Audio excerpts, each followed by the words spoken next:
Ladies and gentlemen,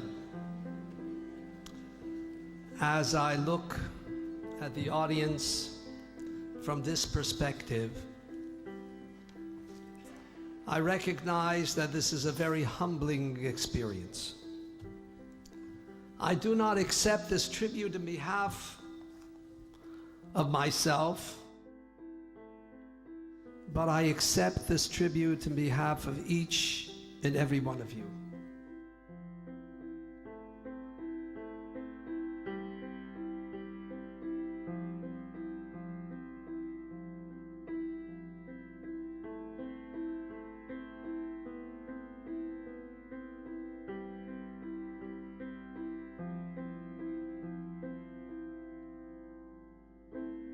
And I want to thank not only you who are here tonight, I want to thank those who have passed away, who are no longer with us.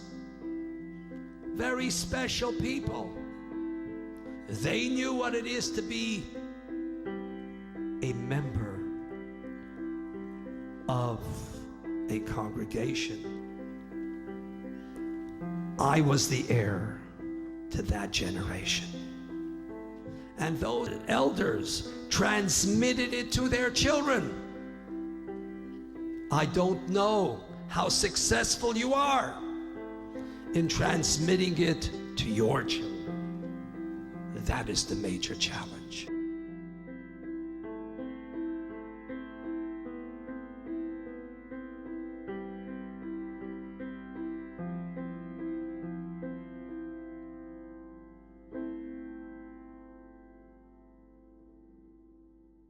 June 6th, 1958. I was invited to come to Hamilton for an audition to serve as the rabbi of the Addis Israel congregation on Cannon Street. When I came to Hamilton, I really didn't make it. My sermons did not reach the people. And I called my wife, my dear wife, Sylvia, who had an infant at home crying. And I said, Sylvia, don't worry. Hamilton is not our place. And she felt so good and so relaxed. Who knows where Hamilton was? Close to Alaska, who knows where? And then it was at Mincha time that I only had a million and a half of Jews who only spoke Yiddish. And that is where I really shined forth, because they heard an echo of their past. They said in Yiddish, "Das heißt darauf," that is a rabbi. They intuitively felt that they were connected to their past.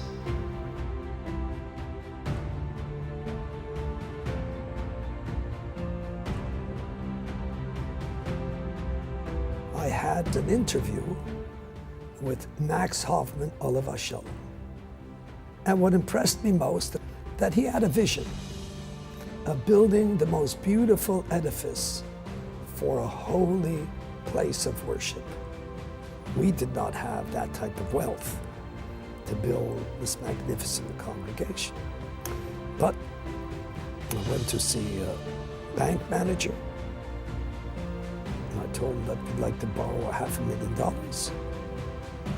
And he said to me, why do you want to borrow $500,000? I said, I want to build a synagogue. A synagogue? What type of a synagogue are you going to build? I hesitated because I knew that Orthodoxy was on the wane.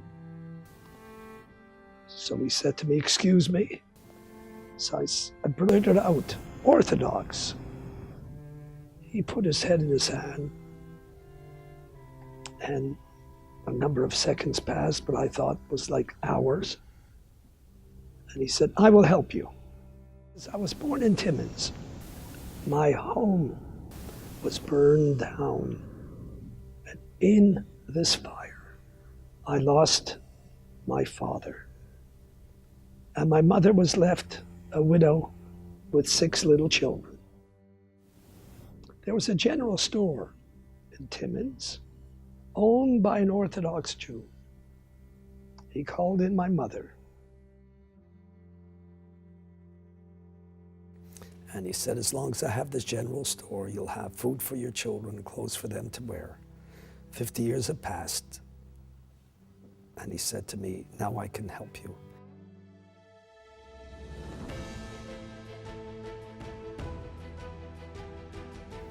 October 1961. And we had an extraordinary dedication.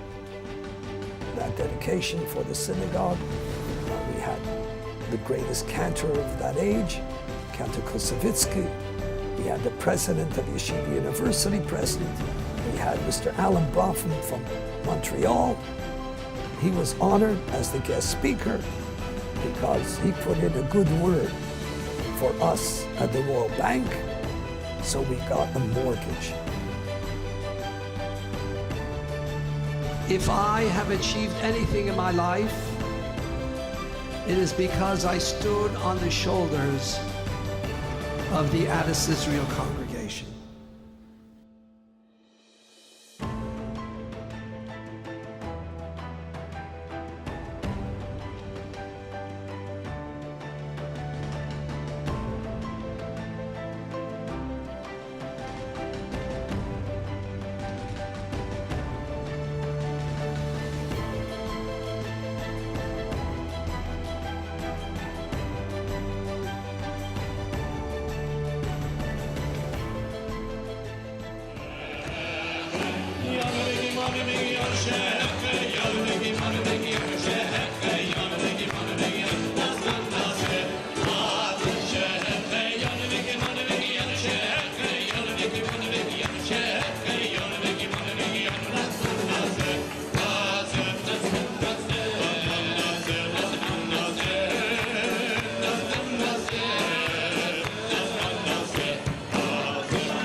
Hearts are filled with Shevach v'Hodah, with thanksgiving and gratitude to Hashem Yisborach for all the chesed, for all the kindness that He has showered upon us. The popular notion is that happiness consists of pleasant, pleasurable sensations. We, the Jewish people, feel that simcha, that joy, that happiness is far more deeper, far more profound.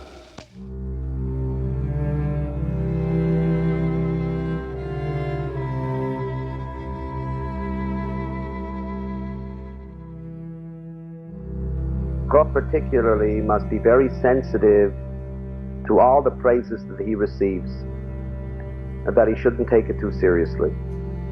For there's one compliment that I do take very seriously. And that is when one says to me, Rabbi, you have such a wonderful wife. That I don't take lightly.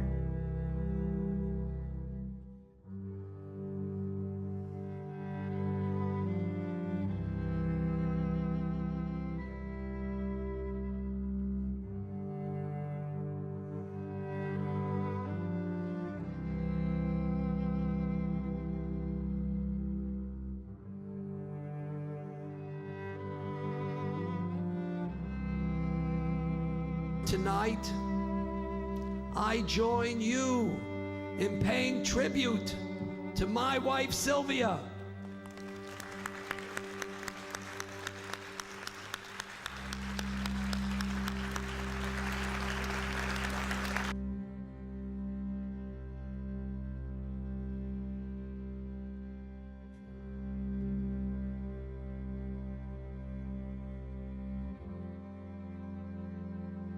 But a rabbi has to look at the face of a human being and see within that soul that goodness, that greatness, that image of God, and somehow release within that person that neshama, that soul, so that person can emerge in the image of God.